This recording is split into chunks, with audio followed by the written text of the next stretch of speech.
Hi, thank you all for joining. We're going to give it a couple of minutes, so please hang tight. We'll likely get started at 5:05.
Hi, everybody, and welcome if you're just joining us. We're just going to give it a few minutes to get started, so hang tight.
So, in case you joined just recently, I had just previously said that we're going to give it until 5:05 to start. So hang tight, and we'll start then. Thank you.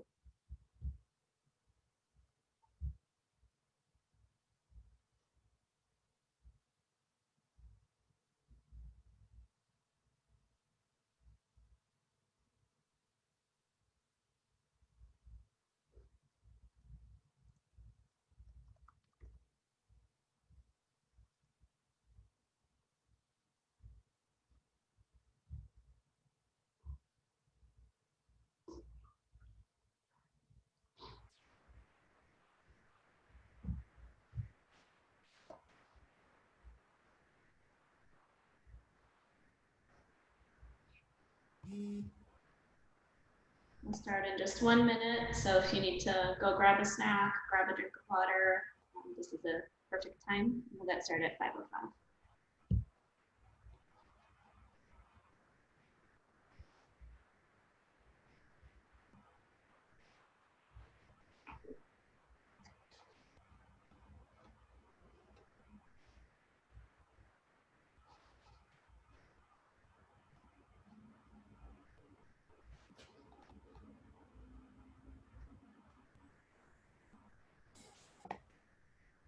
All right, why don't we get going? So thank you so much for everyone who is joining us today. Welcome to the LADOT webinar for the Planning for Specialty Connections project. We're so grateful that you committed your time to come and learn about this project and understand the work that we're doing. We're a couple of housekeeping items before we jump in and get started. We're planning to go for an hour, so we'll plan to wrap up by 6 so that you can get going with the rest of your evening shortly. But during this 1 hour, we're wanting to introduce ourselves, run through our presentation slides, and leave some time for Q&A. So if you have questions throughout our presentation, please use the chat box function. You can either message us panelists directly, or you can message everybody. So either option is fine. Severin and I will be monitoring the chat box, and we'll prioritize questions. We'll try to get to them all, but we may not be able to, so we'll try to prioritize questions for the Q&A portion. If you're joining, I don't think this applies, but just in case, if anyone is joining by phone, you can also submit your questions to stressfreeconnections@lacity.org. So with that, let's jump in. As I mentioned, the purpose of today is to overview the Planning for Stress-Free Connections project, but we do want to kick this off just in recognition of the times. We do have COVID-19 resources that we are going to be sharing, and we will also be emailing those out, so no need to take notes on that section. We'll send that out following the webinar to anyone who registered. Afterwards, we'll jump in to learn about the project details and background. Specifically, we'll share LADOT's approach to understanding level of travel stress on neighborhood streets. And we'll discuss what that means, and we're here to listen to you all on what we can do to help improve stress-free travel.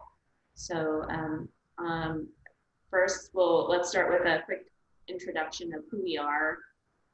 My name is Rubina Ghazarian. I'm a Supervising Transportation Planner 2 in LADOT's Transportation Planning and Policy team. I'm joined today by David Summers and Severin Martinez, and we're the team that's working on this project along with our excellent consultants. And you can connect with us, stay in touch by emailing the stressfreeconnections@lacity.org email during this presentation or afterwards, where we monitor that inbox. We're here to listen and to hear what would be most helpful for you. So please do get in touch. And again, as just before we jump into project details, we know that we're here to talk about stress-free streets, but we know that life is also, life can be stressful. Life is probably stressful, more stressful right now than usual. So before we talk about the project, we just want to highlight resources that LADOT and the city provides for communities to navigate and adapt to this difficult and challenging time. So on this, we have 2 slides here. On this slide, we have resources related to just updates, the latest updates from the city, slow streets, al fresco, and temporary food pickup. On the next slide, we have resources related to tenant protections, rental subsidy, rent relief program, relocation assistance, and a guide for tenants. So as I mentioned, we'll be emailing these links out so you can access them directly. And lastly, just to tell you a little bit more about who we are at LADOT. LADOT is responsible for transportation planning, project delivery, and operations in the city of Los Angeles. LADOT manages 52 different transportation services for the LA region, including community, commuter, transit, and shared mobility services, including Dash, Commuter Express, Citywide, Metro Bike Share, and more. We manage off-street and on-street parking supplies, permit for hire transportation and taxi service providers. We improve streets and public rights of way to be safer, better connected, and more comfortable. And I do want to note that we do not manage metro, bus, rail, or freeways. However, we work closely with the agencies that do at the county and state level.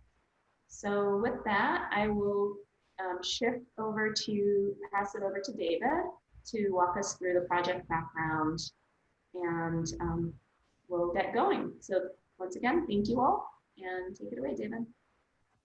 All right, thanks, Rubina. So just to provide some background of this exciting program, Planning for Stress-Free Connections.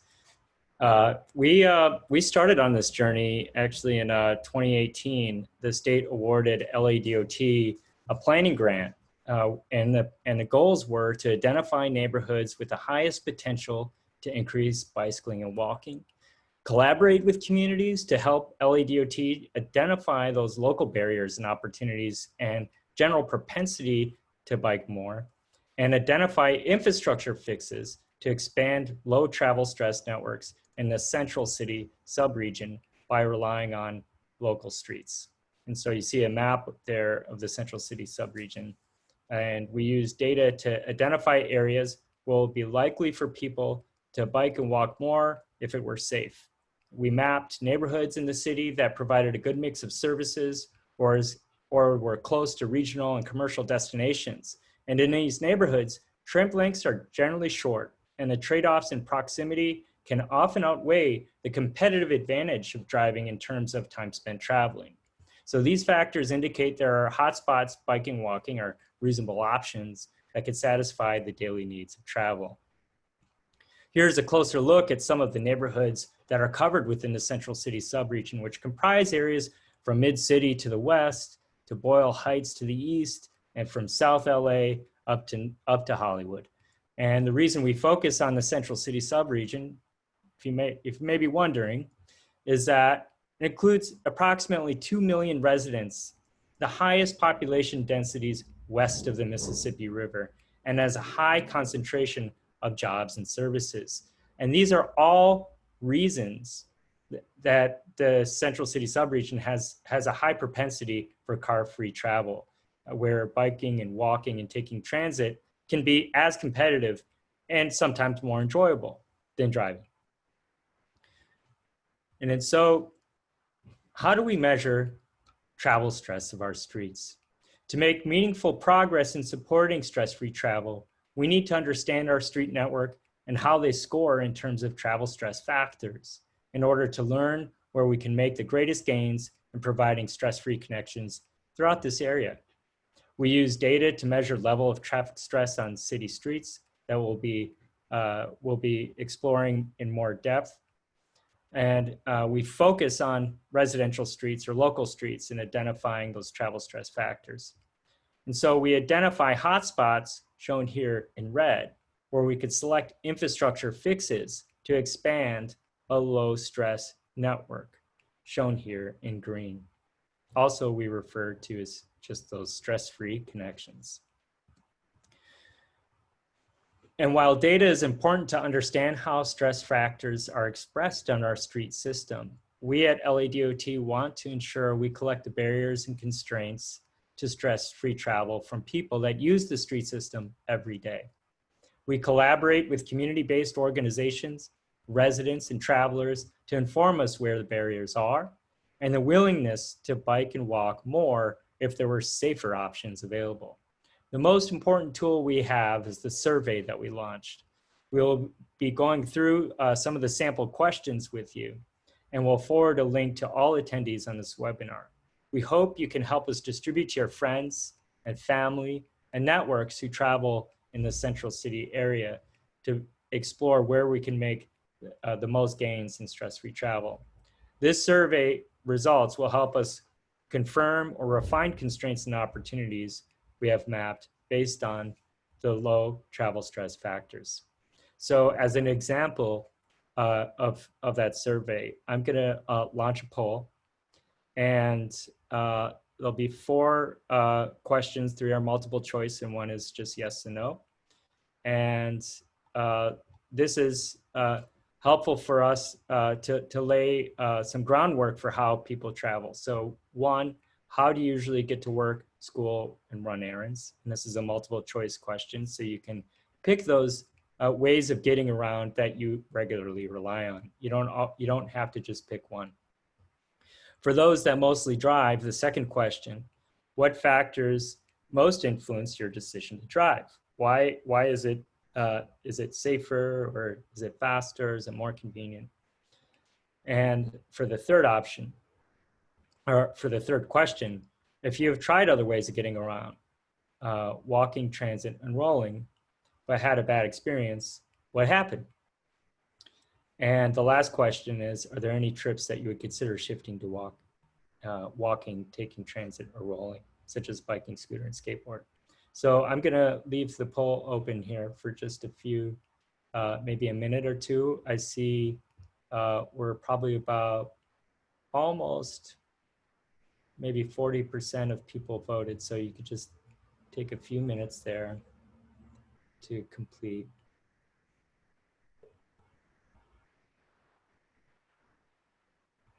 And again, the importance of this is that of the survey is that it's providing that snapshot picture of how people are traveling today in this area, and what is essentially a baseline that we're working from. What is the level of interest, um, and just capturing a baseline where we could start from in understanding people's travel choices and preferences.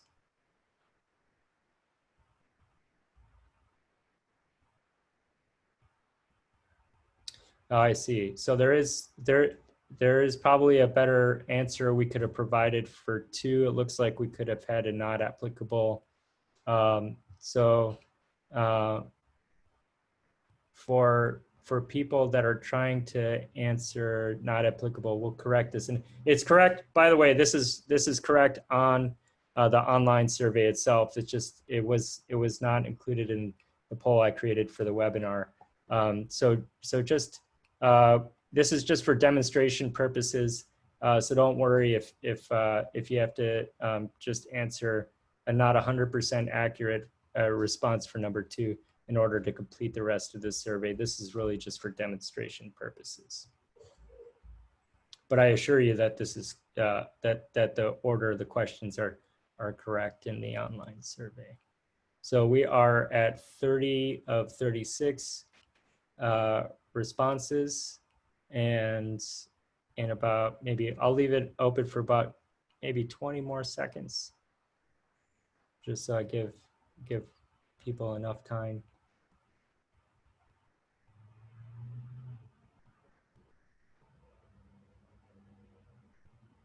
All right, looks like we've probably stabilized at, oh, I see why it's happening, because we're, yes, because I think we're the 6 that haven't voted. So yeah, okay, great. So I think everybody voted. And so thank you for that. I'm gonna share the results. And this is interesting because most people have a lot of different travel options on this call that they regularly rely on, which is really great to hear and see. And for those that mostly drive, what factors influence your decision? People did select. For those that do drive, people did select the faster than other options. We understand that that this may have been different if we had a non-applicable response. That there would probably be a number of those. So that we will be looking for that in the survey itself. But that's an important answer to this, is faster than other options, because it tells us that driving is still competitive. But as I said before, with a lot of the opportunities within the central city subregion, that oftentimes destinations are fairly close, sometimes biking and walking can be competitive due to proximity for that. So these are important questions to really understand the baseline activity. If you have tried other ways of getting around, what were the experience? What happened? Felt unsafe due to proximity or speed of cars. That makes sense.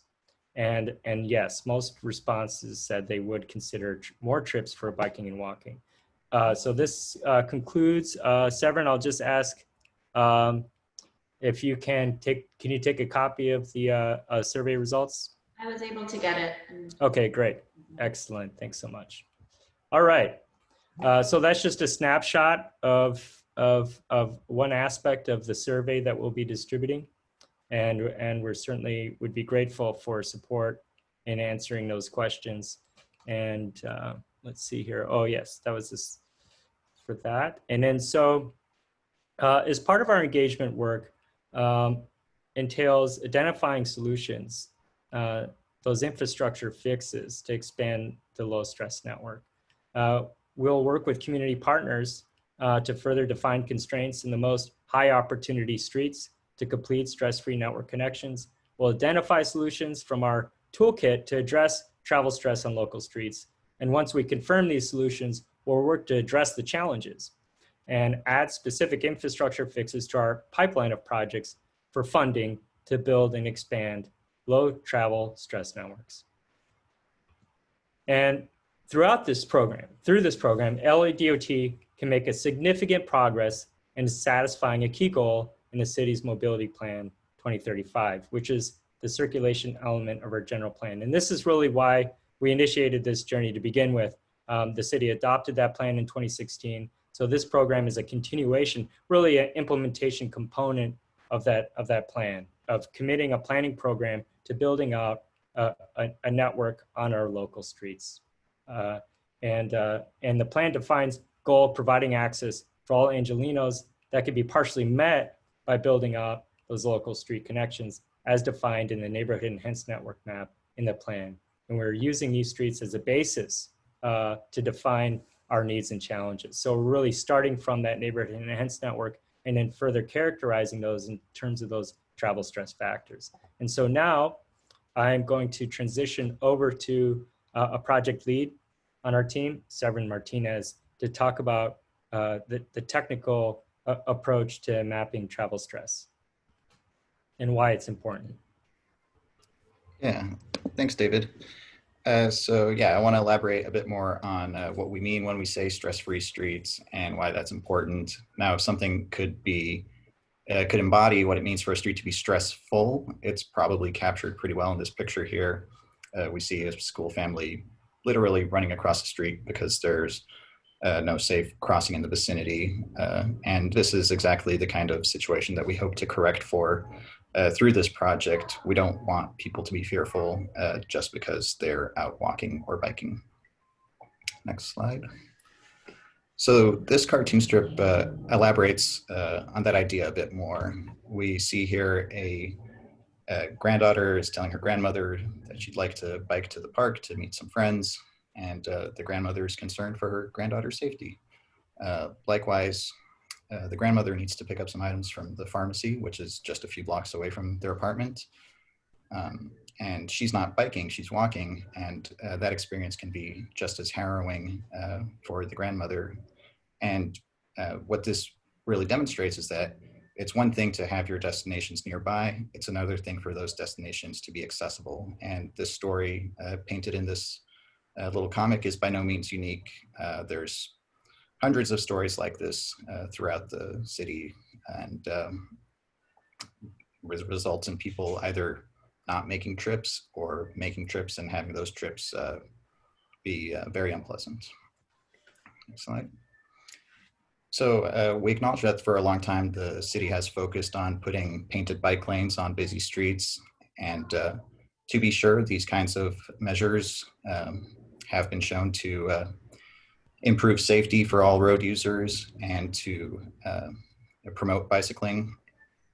But the spectrum of people that it invites isn't as broad as to encompass the whole general population.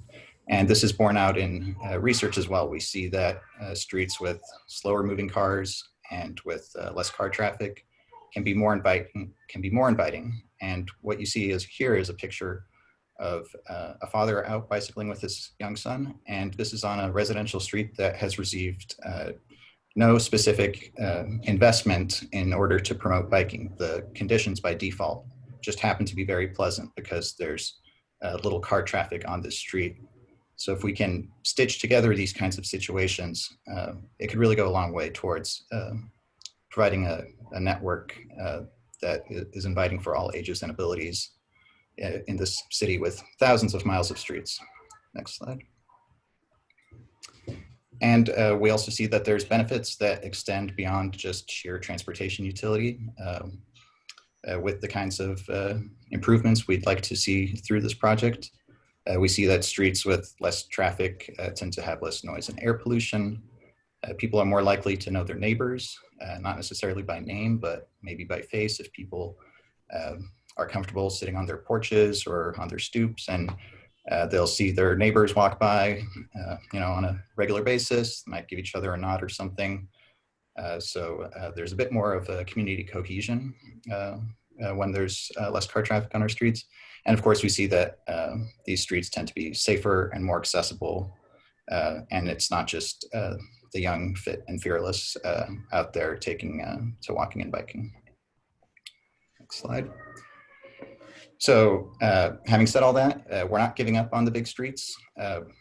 Primarily through our Vision Zero program, we're still committed to improving safety on major streets by implementing protected bike lanes. And that's what you see here.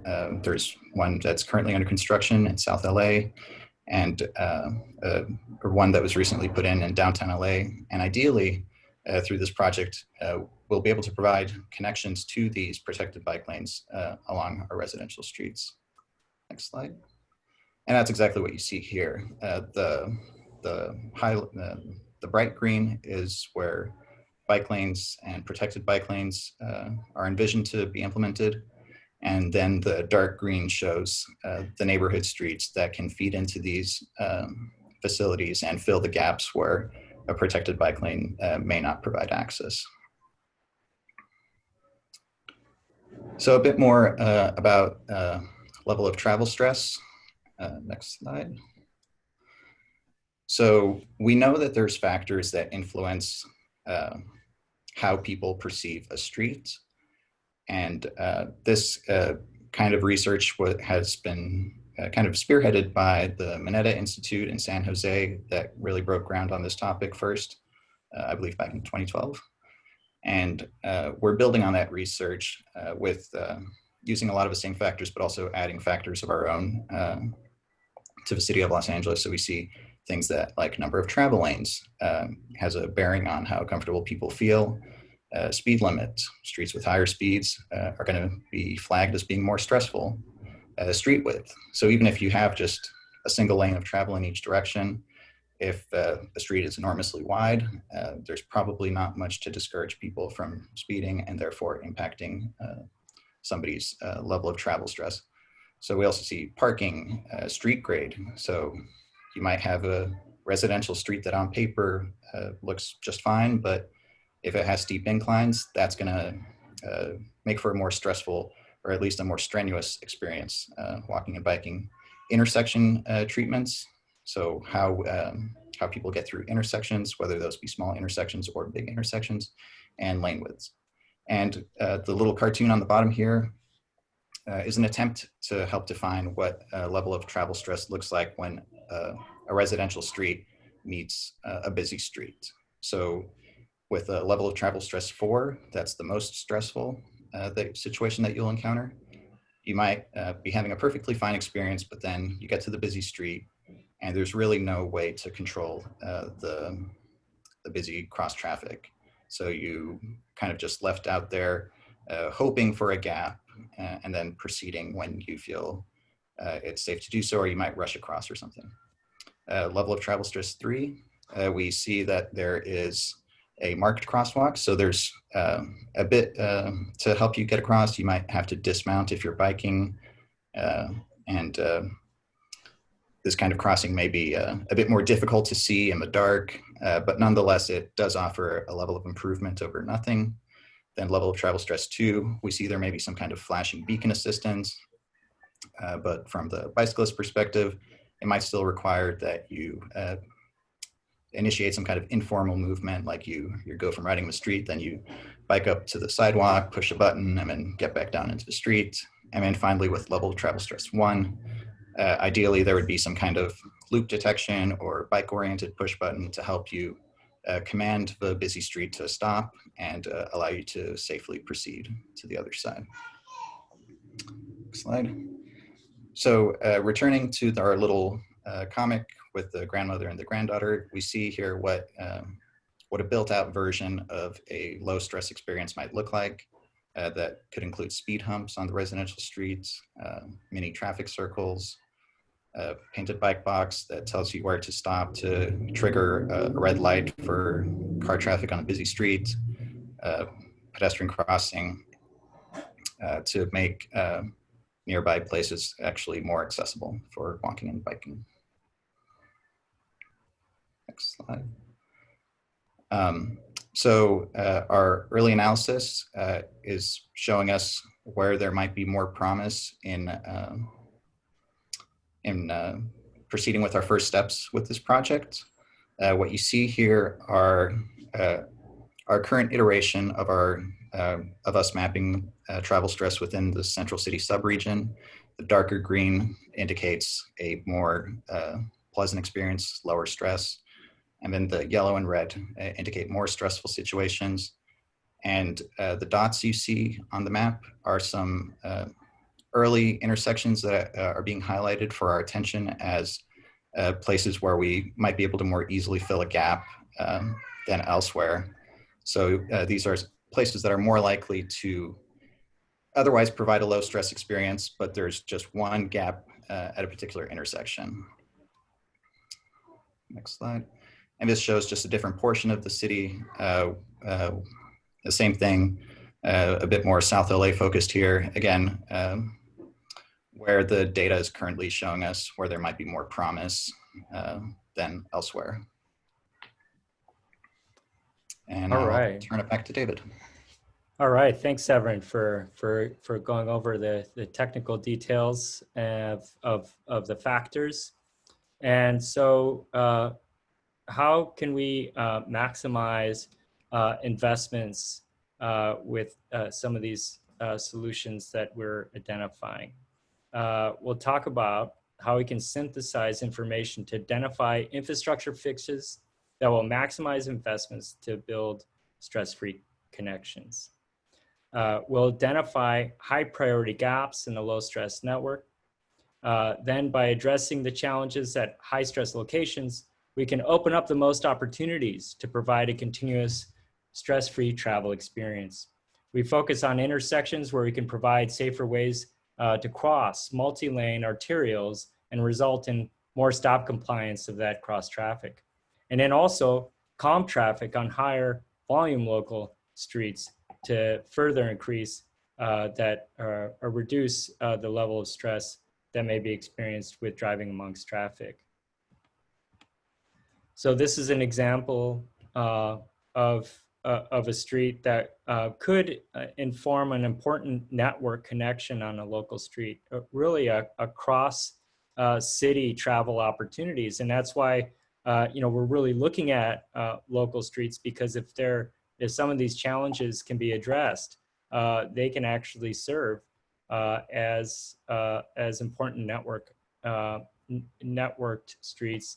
And here at 4th Street, where we have major gaps in supporting stress-free travel, and by a street that provides east-west travel throughout in a major portion of the central city area.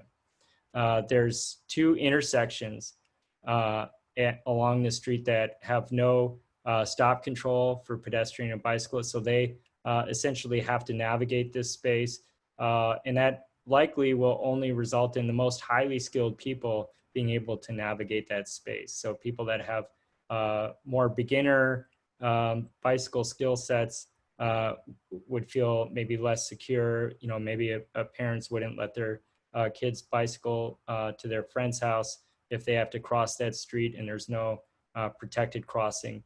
So this is an important barrier and challenge for us to complete this otherwise stress-free network. So if we target these specific intersections, this would be at Rossmore and Highland, that whole corridor along 4th Street would be one continuous stress-free travel experience, serving a major portion of the central city area.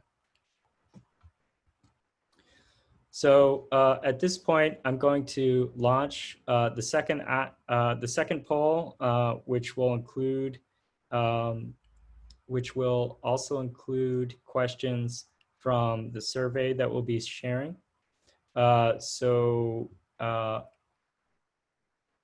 launched the poll there, and the questions: how often do you bike in your neighborhood? If you bike, what are your reasons? If you would like to to the degree you agree with this statement, I would like to get around more often by walking and biking in my community if it was safe, pleasant, and convenient to do so. So as a part of the survey, we're really asking, what is that propensity of the general population to bike and walk more for just daily trips? It could be for exercise. There could be a whole host of reasons, but that's where we're trying to get that information from. And then the last question, what would make you more likely to walk, bicycle more in your community? As far as specific fixes, like what are the barriers and challenges that may be giving one pause to bike more because maybe there's either a perception or a very real incidence of a safety concern. So this is where we get more into specific details on how we can actually address people's concerns more directly with infrastructure fixes.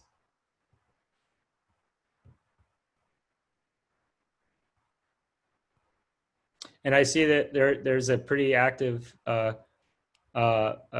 questions from the chat that certainly are asking questions about barriers on our arterial streets. These questions can translate to barriers you could be perceived broadly.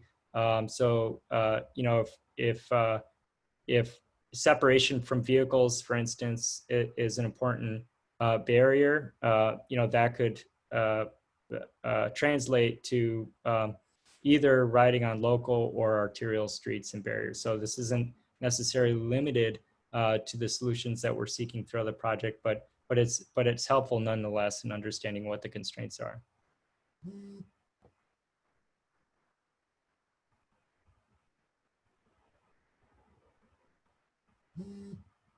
Excellent. So we are just about 27 out of 36. I noticed on the first poll we had 30 responses. So we will. And David, we're getting a couple of messages and that if you don't bicycle, or if you're unable to respond to the poll, that's okay. We, as David mentioned previously, in the survey version, we have a lot more flexibility in terms of how we structure the questions. So if these questions don't apply to you, no need to respond. Yep. Thank you. Yeah, that's fine. Okay. So, and that is the case there, and the way that they're structured on the online poll is more comprehensive. But this is just a sample of the types of questions that we wanted to run through. So with that, I'm going to end the poll and share the results. If Severin, you wouldn't mind taking a copy of the results there,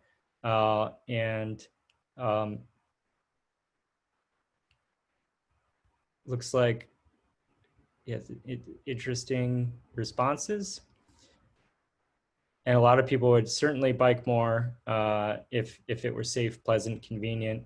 So these are important questions for us and backdrop for us to identify the needs for investment.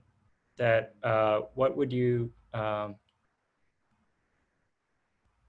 so separate? A lot of people put separation from vehicles as a response to needs to be more of. That could certainly apply broadly. So this is great. Thank you for going through the survey questions. You'll be able to get the surveys are actually on our website now, but we'll be sending out the link afterwards so that everybody has a copy of those, and that you can be able to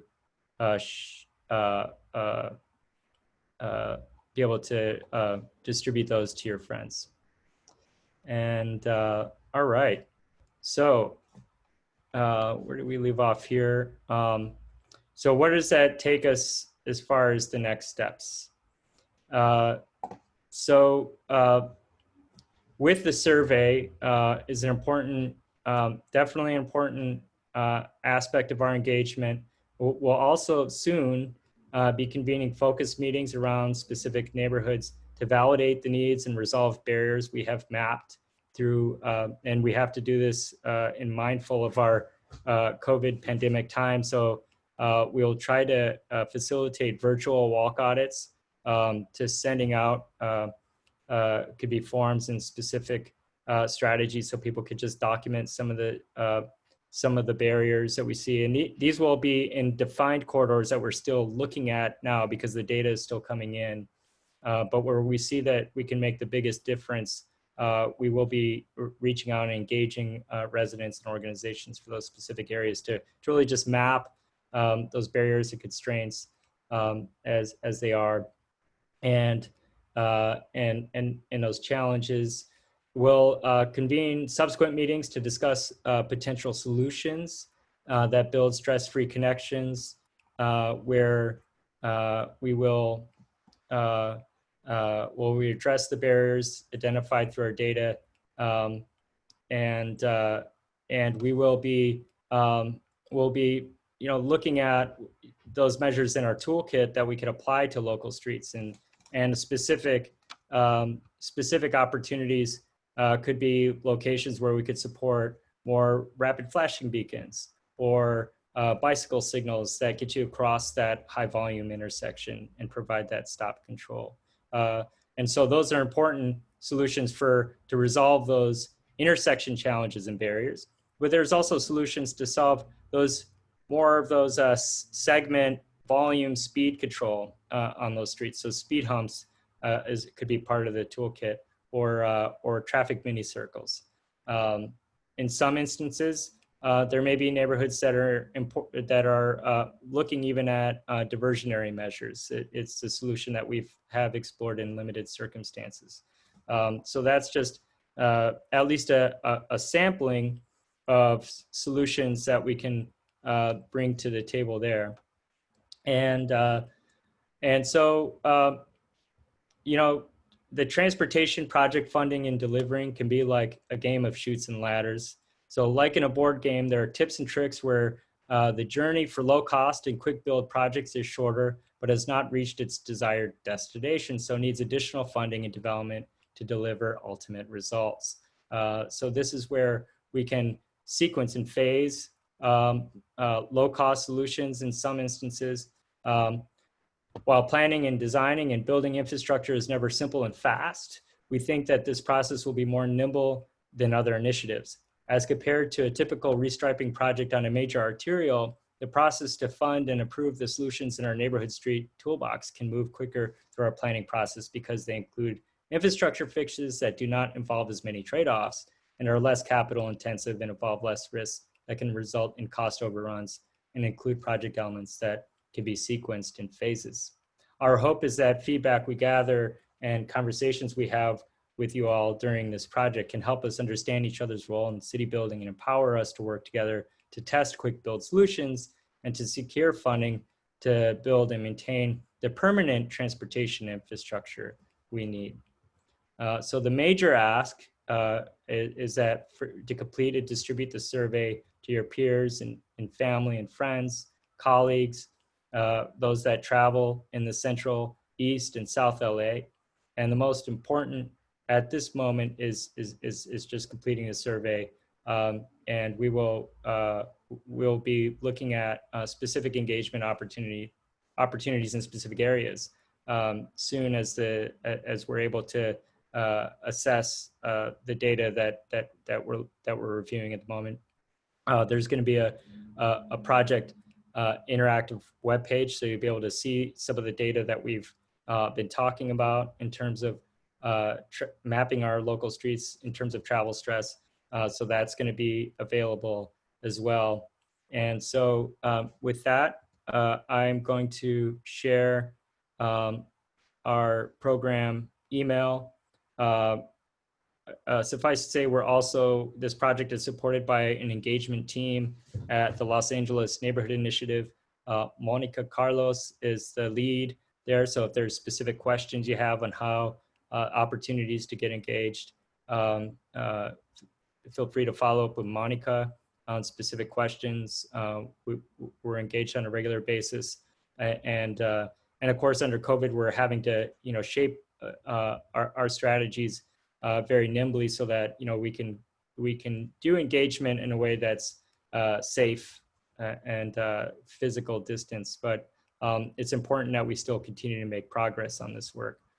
So with that, I'm going to, we have about 15 minutes left on the clock for this webinar. And so it'd be great to go over any of the questions that we have in more depth. Is there, let's see, should I defer to Rubina if you? Yeah, I can, I think there's been a theme in some of the questions. So I'm gonna kind of summarize.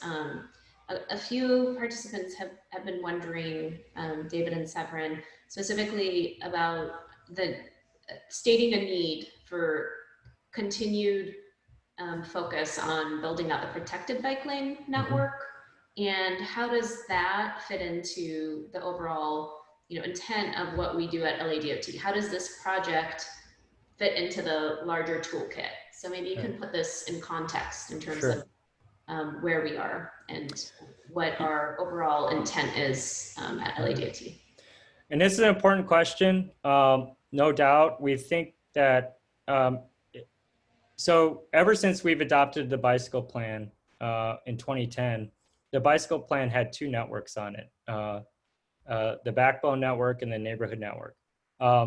And we incorporated those networks also when we adopted the mobility plan. So the mobility plan has a conceptual network of protected bicycle lanes on arterial streets, but it also contained a network of bicycle facilities on local streets. And this is that program to implement that local network. It isn't, and we could see how it could be read as saying, oh, maybe that we're just going to focus only on this and protected bicycle lanes aren't part of the toolbox, and that isn't the case. Protected bicycle lanes are still a very important part of providing an infrastructure fix to address travel safety, to address traffic stress, and DOT has been making progress on implementing a protected bicycle lane on streets. It's a toolbox within the Vision Zero program. So this doesn't change DOT's commitment to carrying out as a solution. What this is a commitment to carry out another strategy that's in the toolbox in the plan, and especially a strategy that could be really helpful for those for people that are more risk adverse, where even striped bicycle lanes on arterial streets maybe isn't enough to get them to bicycle more. They may need an environment that is a bit more controlled or protective on local streets, and they could make that more viable if those local streets actually got them to their destination. So this is a planning program to carry that forward and to really have LADOT has a comprehensive strategy. It's not A or B, it's A and B. We're doing everything we can to deliver a safe transportation network for people that want to, and that's what the survey is intended to do, is to show that propensity and that infrastructure solution. So with that, is that Severin? Is there? I know that that's also you wanted to. You had covered this as well. So yeah, I mean, I would just say this initiative, right? There's thousands of miles in this city, and yes, we would love to go full steam ahead with protected bike lanes on every major corridor. Given the constraints of just our workforce and other factors, this provides us an opportunity to build out multiple miles of connectivity by maybe just fixing as few as one or two intersections.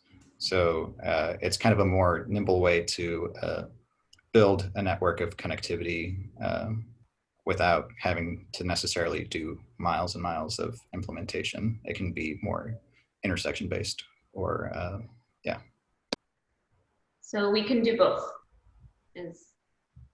That's excellent. So I think there have been a couple of excellent comments in the chat. So I also want to give a nod, not so much questions, comments. I'll just summarize those before we take a few more questions.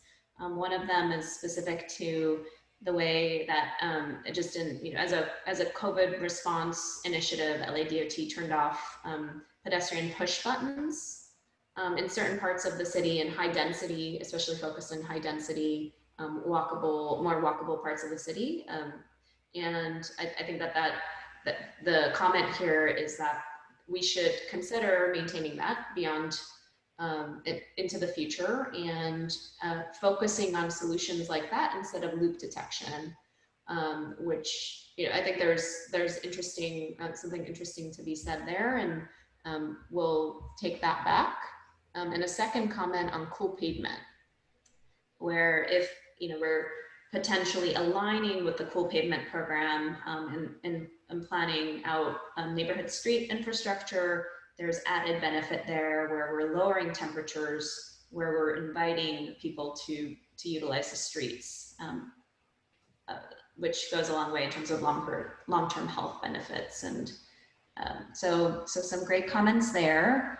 And lastly, a question comment on just, if I don't bike in my neighborhood, I think this was related to the polling. If I don't bike in my neighborhood, the response to the poll might be different, sure, but I think there's something to be said there as well, even if, I think this survey is a little bit broader, right? So if you don't bicycle in your neighborhood, there are certainly still, I think going back to Severin's example, there is certainly still a pharmacy that you might be able to walk to, or if you use push a stroller or another wheeled device, maybe a cart or something along those lines, then there would still be potential solutions in the toolbox that Severin and David overviewed that could have benefits on neighborhood streets. So want to just give a nod to that as well. And then we also have, is that all from the chat, Rubina? Because we also have a few questions in the Q&A section as well. Yeah, I can read those. Is LADOT looking at traffic circles or roundabout treatments for low stress neighborhood networks? And I think this question is specific to a location. So this is 29th Street between Western and Vermont. I would add that, we're at this point, I think it's a bit early to be talking about any specific locations, but we're certainly interested in, the feedback that you might have on this location or other locations. But I'll pass it over to David and Severin to tell us if, traffic circles, roundabout treatments are part of the toolkit. It is a solution, a potential solution for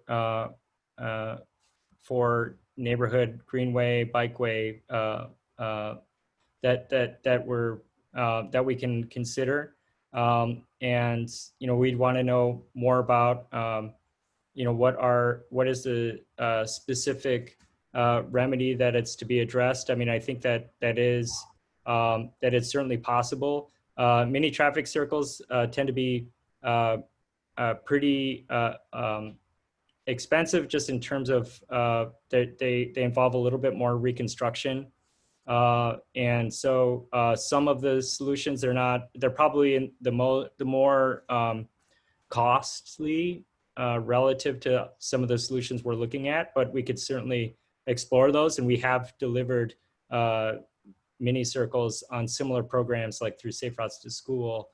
So it is definitely something, in short, that's in our toolbox, and we'll be evaluating the need in various locations that could help address some of the challenges. And I'll keep going through the questions. So there's a question about what is the call to action for community groups and nonprofits? So specifically, is there a way to connect communities doing organizing with this effort?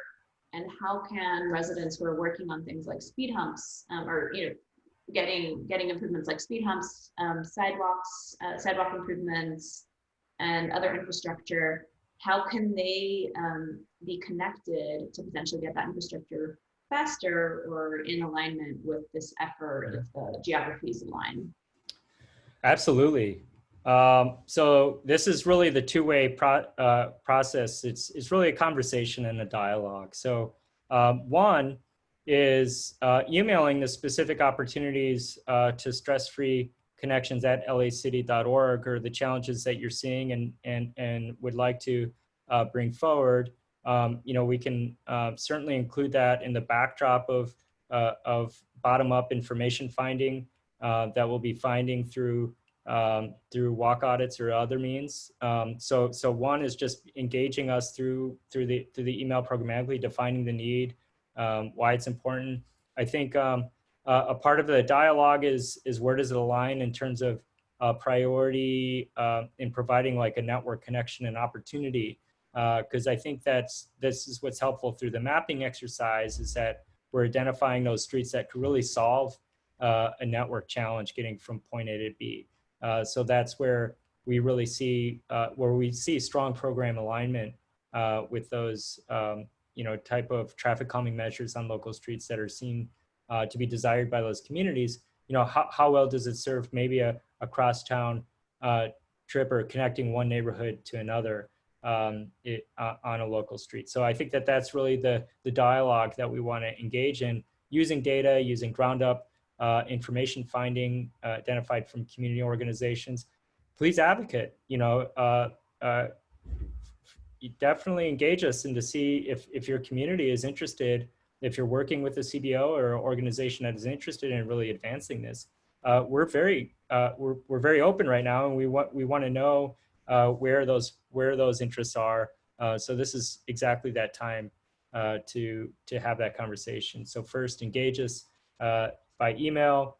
You can contact Monica and the contact that we provided, and we'll talk and get engaged on those opportunities.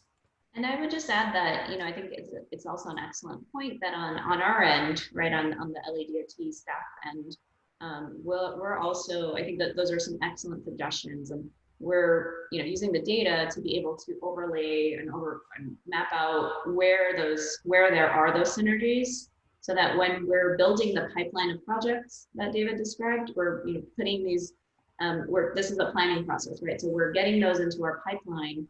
And that is the ideal situation where we're aligning that with efforts that are taking place or other requests that have come in. So yeah, I think that there are a lot of synergies and that we will be looking to. And a couple more questions in the chat box. So I think there's a question about design, our design guidelines, and just our engineering at LADOT, our engineering standards. So specifically, related to mini traffic circles as well as diagonal curb ramps. So I think these are some good comments in terms of, are we looking at other cities and the way that they design in terms of being able to get those improvements in faster, potentially with different types of materials. So I think these are some really great ideas and comments here that we'll take back. Given 2 minutes, I'll leave it at that. And there's one more comment. We got a number of speed hump applications in the area, so would love to see how we can connect them into the larger project. And that's a follow-up. Thank you, John. One more question. Has directional signage indicated where the slow streets have been considered, and how is parking incorporated? So with 2 minutes, I think, David, if I'll pass that to you. So I was just copying the Q&A, so we have it. So the question, this is where diagonal? Yeah, directional signage on slow streets. So I think that, I think it's a question about how that's being, maybe this is a question specific to slow streets. So perhaps we won't get into that here. I think it might be best to, if you want to give us your email, we can connect you directly with the slow streets team. But I think there's a question about signage there. And lastly, how is parking, considered as part of this project, the planning for stress-free connections? Well, parking itself can be explored either as a defined strategy you know, certainly there's streets where, say, you could have curb restrictions and it effectively makes the street wider. And in reinstating parking could actually could affect the the effective width of the street, and to provide a little more sense of enclosure.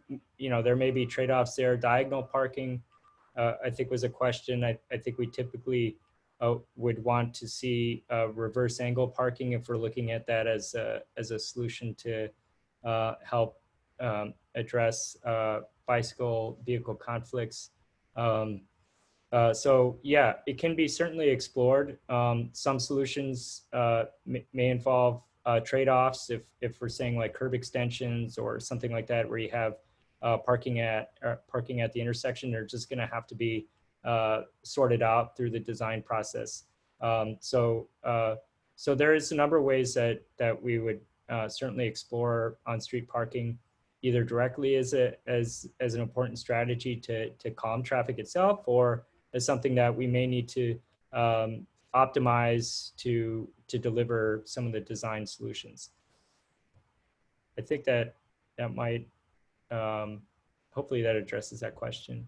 I would just add too to the previous comment about if there's solutions that you see from other jurisdictions, also email those to the program email. We have a committee within LADOT that looks at innovations, and we have a review process to look at that and see if that's something that could be a fit for the city. You know, I think that we're certainly interested in exploring solutions if they come from other locations, for sure. And one final question on if LADOT is studying the impacts of off-street parking lots versus on-street. So I think that we can potentially follow up on this question. Jennifer, if you'd like to email our email address, we can get into the specifics of the information that you might be looking for. And Severin, I can also pass it over to you. Wasn't sure if you wanted to. On that question, I mean, we welcome Jennifer for you to email us if you want to elaborate on that point. But I think given our grant timeline, that kind of a study may be beyond the scope of this project. But I would say, like, on a case-to-case basis, we can definitely review how off-street or on-street parking may affect the viability of the corridors that we pursue. Oh, one last thing, we like to get surveys or this is the different thing. This is a feedback form. So I'm going to put this in the chat. It's a link. If you could please just take a few minutes to complete after this webinar. It's really helpful for us just to understand how we're doing. And if this was, you know, a good use of your time, and just if where we can make improvements. So we do take your feedback very seriously, and just honor the time commitment you've made, especially during these challenging times. That you're still willing to hop on a webinar. It's hosted by LADOT on a project that's very important to us, and we hope we certainly share excitement from those communities. So yes, thank you, John, and those that attended. So if you wouldn't mind completing that feedback, that would be really terrific. Great. So we are 4 minutes over. Thank you all for all of the great questions, comments, feedback. We really appreciate your time. Really appreciate you joining this webinar, and look forward to continued dialogue. You know where to reach us, and we're happy to take any questions, comments you might have today or later. So we appreciate your help in getting the word out about the survey, and we'll look forward to continuing to work with you on this project.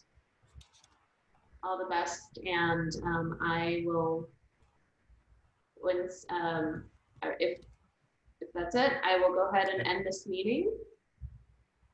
David and Severin. Right. Yeah, I copied down the questions and answers, so I think we're okay to go. Perfect. Okay, have a great rest of your evening, everybody, and thank you again. Thank you, everybody.